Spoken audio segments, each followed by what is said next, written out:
어떤 종목을 살지 고민이세요? 보유하고 있는 종목이 걱정이세요? 그렇다면 배트맨을 호출하세요. 검색창에 주식 배트맨을 검색하고 홈페이지에 접속 후 원하는 전문위원을 클릭하면 여러분을 위한 배트맨이 달려갑니다. 투자의 고수, 샘플러스 전문위원들과 함께하세요.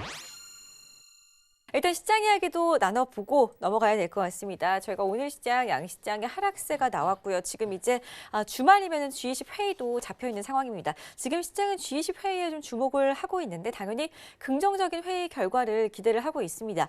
양국이 긍정적으로 합의점을 찾아가는 타이밍이 이번이 될 수 있을런지도 관건이지만 미국이 금리 인하 시그널을 시장에 보내오면서 이제 각국의 중앙은행들도 완화적인 통화 정책을 통해서 경기 부양에 나서는 모습이 계속해서 연출이 되고 있습니다. 회의에서 어떤 신호들이 포착이 될런지 우리 여순대 위원부터 좀 말씀을 들어볼까요? 어제도 비슷한 이슈를 좀 맞아요. 다뤘었잖아요. 계속해서. 네, 아무래도 시장의 가장 큰 빅 이벤트이다 보니까 또 이슈를 갖고 나왔는데 자, 오늘 시장이 오전에 비해서 오후 특히 한 10시 반 중국 증시 개장하면서 10시 반 제 경우 11시경서부터 굉장히 안 좋게 흐름이 바뀌어 버렸어요. 중국 증시가 갭 하락 출발하면서도 그래도 코스피 지수가 상승 쪽으로 자리를 잡고 있었는데 네. 급격하게 좀 안 좋아졌거든요. 특히 뭐 코스닥은 더 안 좋아 상태이고요. 그래서 저는 이렇게 말씀을 드리고 싶어요. G20 정상회담 이 무역 분쟁 완화 신호가 절실한 한국 증시다. 이렇게 좀 말씀을 드리고 싶어요. 왜 그러냐면 제가 오늘 그 오픈 채팅방에서 네. 평소에 밸류에이션에 대해서 그렇게 자주 언급을 드리는 편은 아니에요. 왜냐하면 PER이나 뭐 PBR이나 이런 부분들은 실적 발표하면서 다 바뀌는 수치거든요. 전망이 굉장히 중요하죠. 근데 제가 이제 오늘 오래간만에 이런 밸류에이션을 오픈 채팅방에서 언급해드렸던 이유는 2분기 어닝 시즌이 다가오잖아요. 그리고 주요 빅 이벤트가 다가오고 있고요. 그러면 미국 증시는 지금 올라가 있는 상태란 말이에요. 한국 증시보다 더 좋은 상태죠, 지수가. 근데 지금 미국 증시 S&P 500 기준으로 보면은 12개월 선행 PER 같은 경우에 굉장히 좀 위에 올라가 있어요. 5년 평균, 10년 평균치보다 더 위에 있단 말이에요. 특히 IT 업종 같은 경우에는 더 위에 올라가 있어요. 근데 이 올라가 있는 상태에서 미중 무역 협상이 정상회담에서 결과가 시장 기대치에 만약에 못 미친다, 좀 실망스럽다라면 어떻게 되겠습니까? 차익 매도 물량이 출회될 가능성이 높죠. 네. 그리고 또 이제 가뜩이나 이 알고리즘 매매 이런 부분들도 굉장히 좀 극성을 부리는 시장 빅스 지수, 공포 지수가 갑자기 급등을 하게 되면은 프로그램, 그러니까 기계적인 매도 물량이 한꺼번에 이렇게 쏟아져 나오는 그런 경향을 보이거든요. 그런 부분들이 굉장히 부담이 된다는 것인데, 그럼 한국 증시의 그 컨센서스가 존재하는 기업들의 2분기 영업이익은 어떻게 되고 있느냐? 더 좋지 못하죠, 지금. 굉장히 전망이 좋지 못하단 말이에요, 2분기 실적이. 그 상태에서 지금 코스피 12개월 선행 PER 같은 경우는 11.02배, 코스닥은 15배가 넘습니다. 그러다 보니까 지금 경계 심리가 굉장히 많은 거죠, 수급적으로. 그리고 오늘 현물 수급, 뭐 선물 수급을 봐도 뭐 이렇게 매도가 강하게 나온 편은 아니에요. 강하게 나온 편이 아님에도 불구하고 코스닥 종목들이 장 중 후반으로 갑자기 낙폭을 확대하는 그런 경향들을 보였는데 그만큼 투자 심리가 굉장히 뭐 습자지처럼 굉장히 얇은 상태다라고 좀 표현을 해드리고 싶어요. 이럴 때일수록 장중에 매수 매도는 좀 자제하시는 게 좋지 않을까 하고, 제가 지난주에도 말씀드렸잖아요.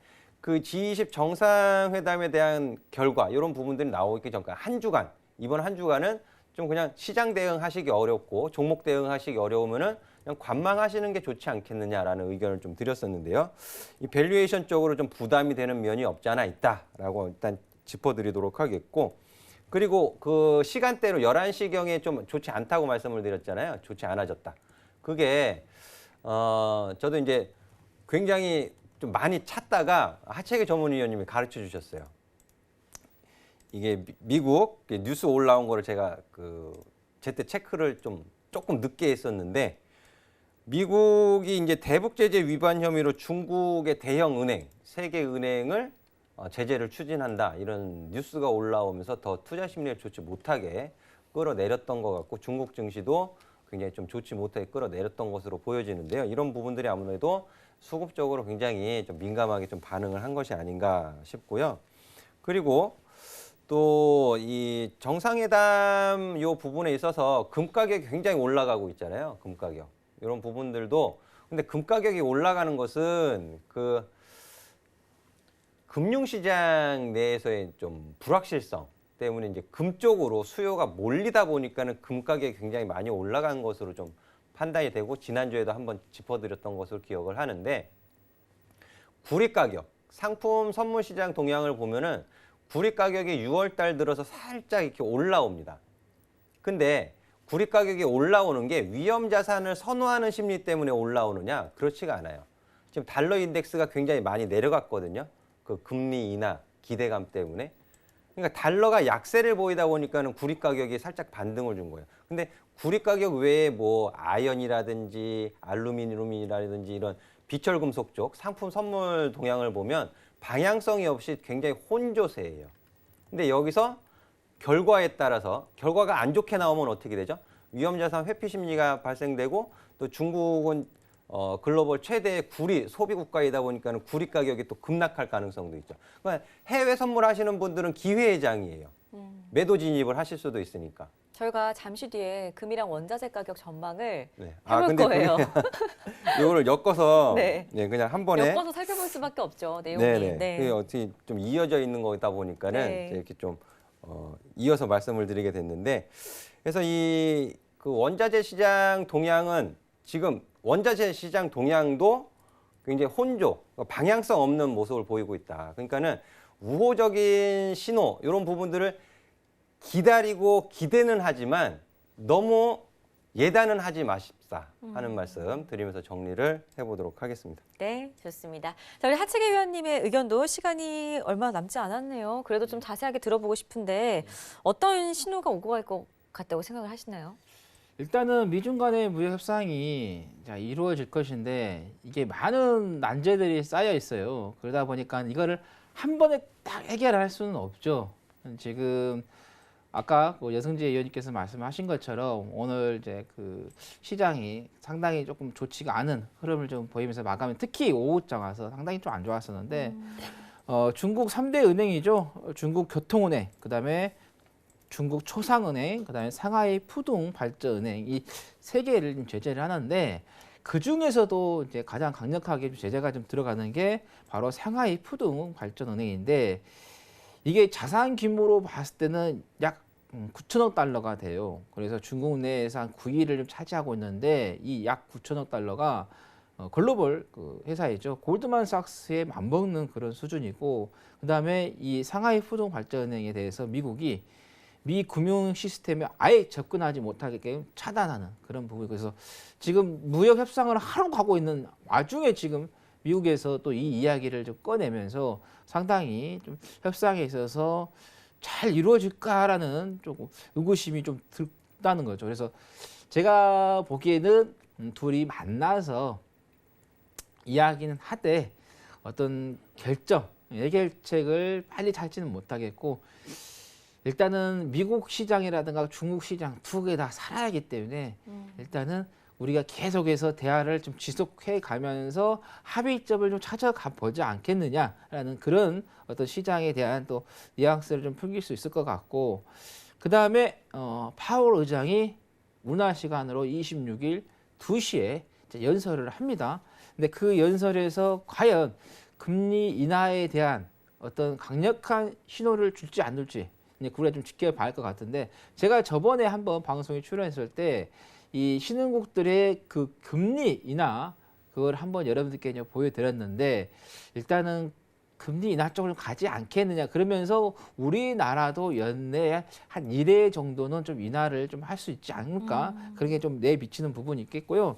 그 다음에 조금 저는 이제 그 우리가 다르게 좀 저는 생각을 해봤는데 우리나라 지수가 다른 나라 대비해서 좀 못 가는 이유는 뭘까라고 이렇게 좀 봤는데 네. 일단은 지금 국회가 열리지는 않고 있어요.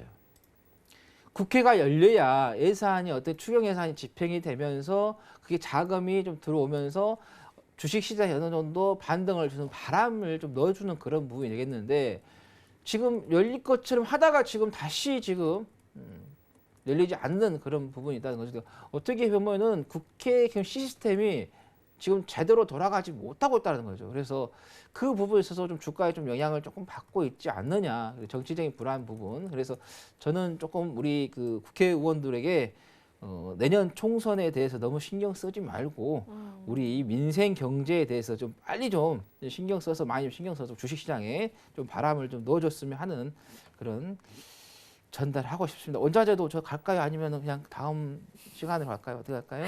네. 일단은 저희가 네. 시간이 얼마 없기 때문에 그거 같아서 제가 그래서 끈있게 물어본 거예요. 시간이 네. 다 된 것 같아서. 말씀 정말 잘 들었고요. 저희가 다음 2부에서는 이제 여승재 위원께서 살짝 짚어주셨는데요. 미중 정상회담 결과에 따라서 또 금 가격하고 원자재 가격을 저희가 전망을 해봐야 될 것 같습니다. 해외 선물을 투자하시는 분들에게는 또 지금이 기회가 될 수도 있다는 의견을 주셨었기 때문에 저희가 전망해보는 시간 가져볼 건데 살짝 우리 여승재 위원께서는 말씀해 주셨으니까 우리 하채기 위원께서는 이부에서 어떤 의견을 좀 주실지 살짝 좀 말씀해 주시죠. 근데 우리 피디님께서 3분 남았다는 3분에 끝낼까요? 그냥 제가? 네, 그렇게 할게요. 네, 별로 우리 여선재 위원께서 다 하셨으니까 뭐 구리 이야기 하셨으니까 뭐 그림 이야기 하셨고 일단은 미중 무역 협상에 대한 불안 요인이 있고 그 다음에 중동이죠. 이란에 또 문제가 있기 때문에 어떻게 보면 중동에서 지금 뭐 전쟁이 뭐 터질 것처럼 막 왔다 갔다 하고 트럼프 대통령이 뭐 했다가 10분 만에 뭐 취소하는 그런 흐름을 좀 보이고 있는데 오히려 지금 금 가격이 오르면서 시장을 더 불안하게 만드는 것 같아요.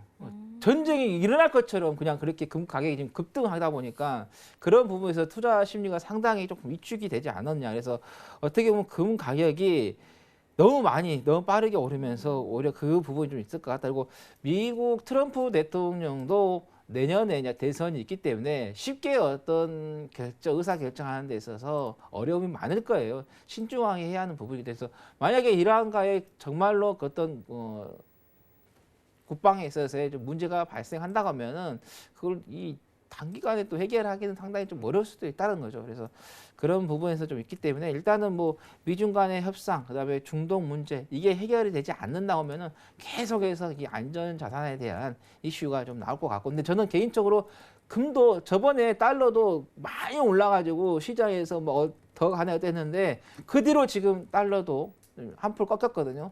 이 금 가격도 마찬가지예요. 지금 너무 많이 올라갔기 때문에 이제는 어느 정도 선에서는 좀 그게 쉽게 말하면 올라가는 폭보다 이제는 조정으로 들어올 수 있는 그 폭이 훨씬 더 많이 남아 있다는 거죠. 그건 좀 참고하셔서 좀 대응을 해 보시면 좋겠다는 말씀드립니다.